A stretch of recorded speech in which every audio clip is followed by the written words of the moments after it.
बल्कि हमारी मेधा, हमारी प्रतिभा, हमारी योग्यता को भी खत्म करने की नापाक कोशिश कर रहे हैं। साथियों, बाबा साहब डॉक्टर अम्बेडकर ने संविधान में आरक्षण की व्यवस्था इसीलिए किया कि ये वो समाज जो हजारों साल से धन धरती से वंचित रहा, हजारों साल से शिक्षा से वंचित रहा, इसलिए इसको प्रतिनिधित्व के लिए आरक्षण की व्यवस्था जरूरी है। अगर हजारों साल से धन धरती शिक्षा सम्मान से वंचित समाज को सबके बराबर दौड़ना पड़ेगा, तो जो हजारों साल से धन धरती शिक्षा सम्मान पढ़ाई से लड़ रहा, उसका मुकाबला नहीं कर पाएगा। इसलिए हिस्सेदारी के लिए आरक्षण जरूरी है। उन्होंने इसीलिए आरक्षण दिया कि अगर सरकारी नौकरियों में इसकी हिस्सेदारी होगी, ये गरीब का बेटा पढ़ लिख करके तैयार होगा, अधिकारी बनेगा, तो इसके बलबूते पर इसका पूरा परिवार शिक्षित होगा, परिवार के लोगों की तरक्की होगी, बेहतरी होगी, इकड़ी इसकी पीढ़ी बनेगी और इसकी जो लाचारी है वो खत्म होगी, अपने पैरों पर खड़ा होगा। लेकिन ये सरकार योजनाबद्ध तरीके से आपका हक मार रही है।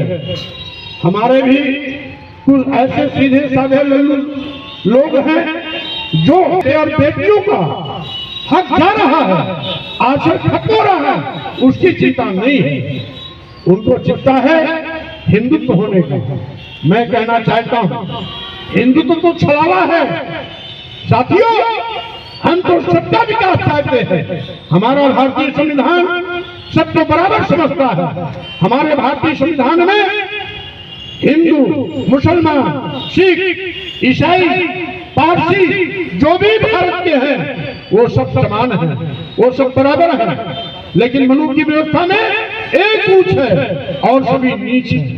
कोई नीच नंबर 1, कोई नीच नंबर 2, कोई नीच नंबर 3, कोई 1 फीट नीच, कोई 2 फीट नीच, कोई 3 फीट नीच। इसीलिए मानव कांसीराम जी कहते थे, हम इस खड़ी व्यवस्था को बड़ी व्यवस्था के रूप में करना चाहते हैं, जिससे कि सब बराबर हो जाए। और यही हमारा भारतीय संविधान भी कहता है, यही हमारा भारतीय संविधान भी कहता है। इस साथियों, मैं आपसे कहना चाहता हूं, आज हिंदू के नाम के सैकड़ों साल पहले जो आपका पुरखों का पेशा था, जबरियन उस पेशे की ओर भी धकेलने की कोशिश हो रही है।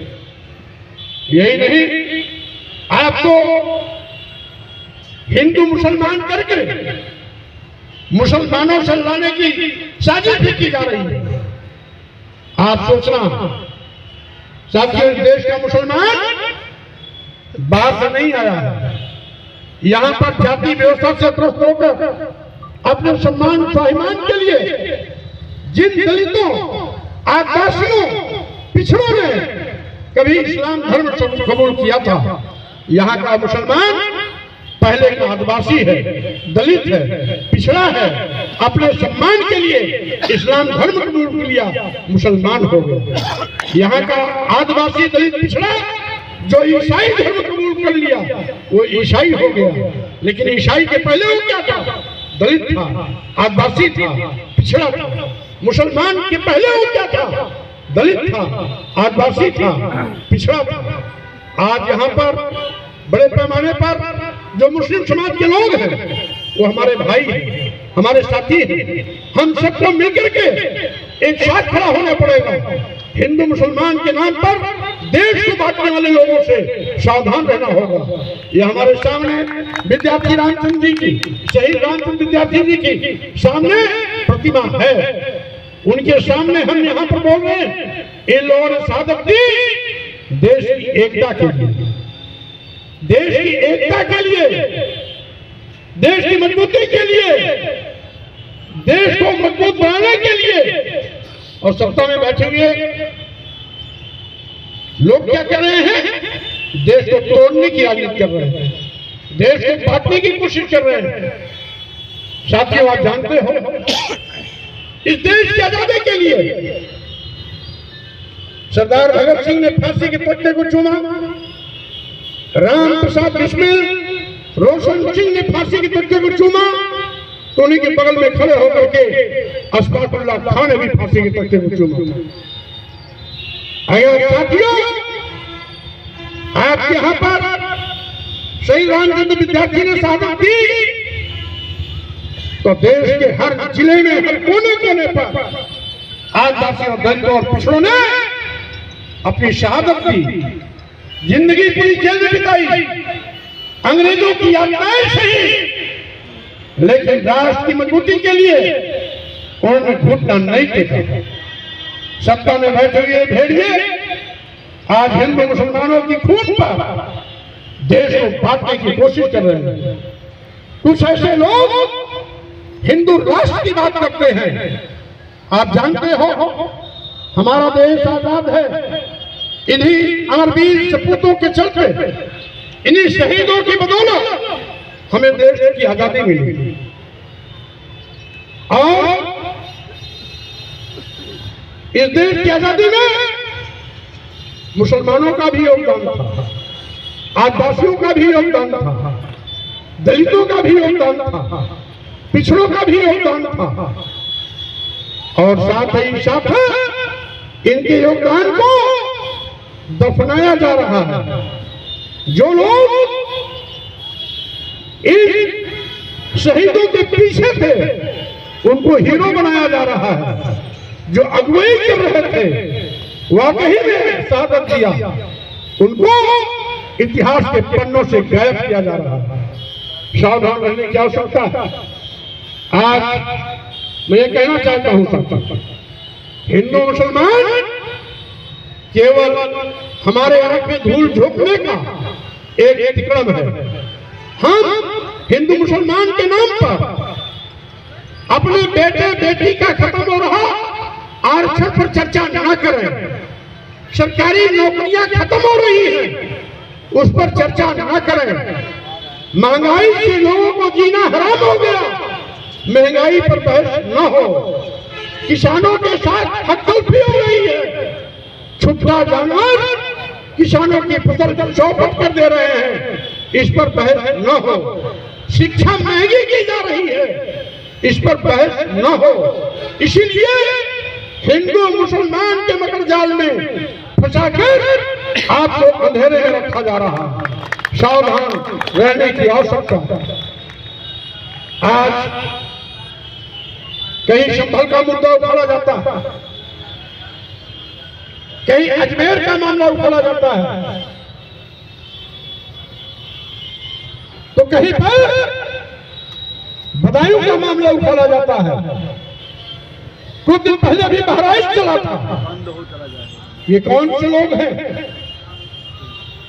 ये है देसी अंग्रेजी है, देसी अंग्रेज है, ये देसी अंग्रेज है।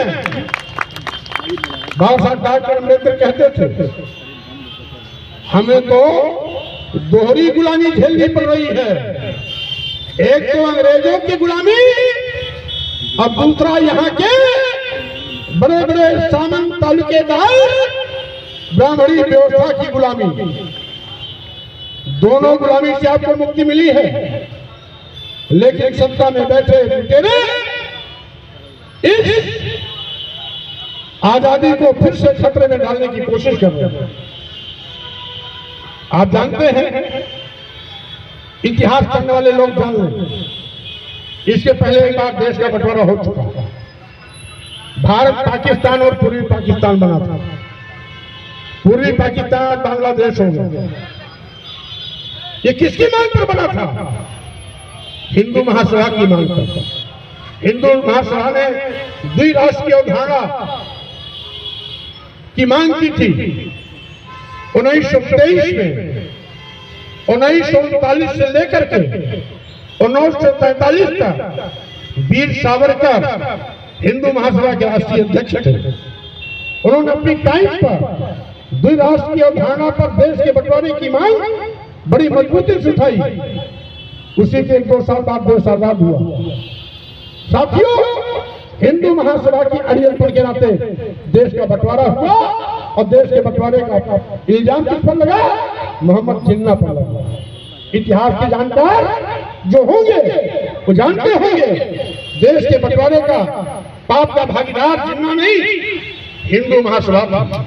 आज भी वही लोग हिंदू राष्ट्र की मांग कर रहे हैं। जब हमारा देश आजाद है, संप्रभु राष्ट्र भारत है, हमारा अपना संविधान है, तो हिंदू राष्ट्र क्यों? हिंदू राष्ट्र का मतलब फिर से आपको मनु व्यवस्था के अधीन होना पड़ेगा। आपको शूद्रों जैसा फिर शूद्र के दौर से गुजरना होगा। ब्राह्मण को भी आज जो आप जानते हैं, ब्राह्मणी व्यवस्था में जो सबसे ऊपर है केवल एक वर्ग है।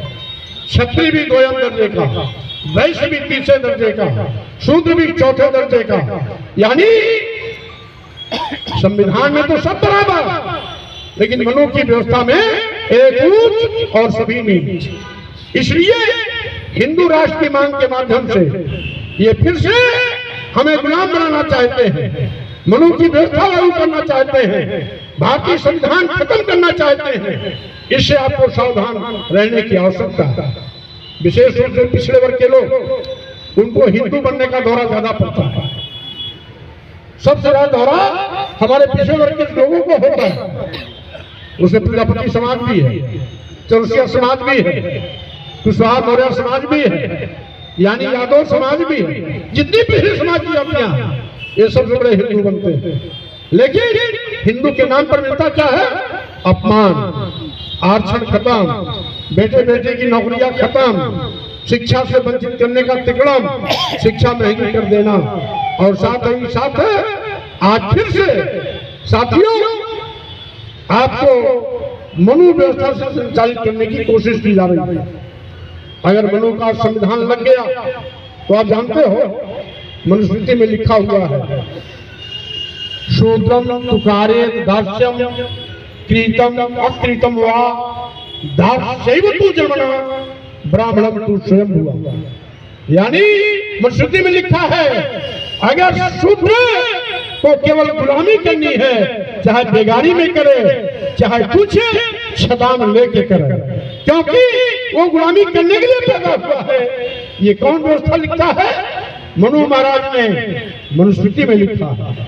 जिस मनुस्मृति में लिखा है कि 100 साल के क्षत्रिय का पिता 5 साल का ब्राह्मण होगा, उसी मनुस्मृति में लिखा है कि शूद्र को गुलामी ही करनी है, क्योंकि गुलामी के लिए ही पैदा किया गया है, चाहे बेगारी में करे और चाहे कुछ छदाम लेके करे। इसलिए इस क्रम से सावधान रहना। यहाँ पर आदिवासी, दलित, पिछड़े, मुसलमान सब एक है। बारी बारी से इनको पीछे धकेला जा रहा है, कभी दलित को, कभी आदिवासी को, कभी पिछड़े को, कभी मुस्लिम को। इसलिए हम सबको मिल करके संयुक्त रूप से अपनी लड़ाई लड़नी पड़ेगी। अभी तो एक कदम उठाया है, अभी तो हमारे ब्रजेश प्रजापति दिलीप जी और हमारे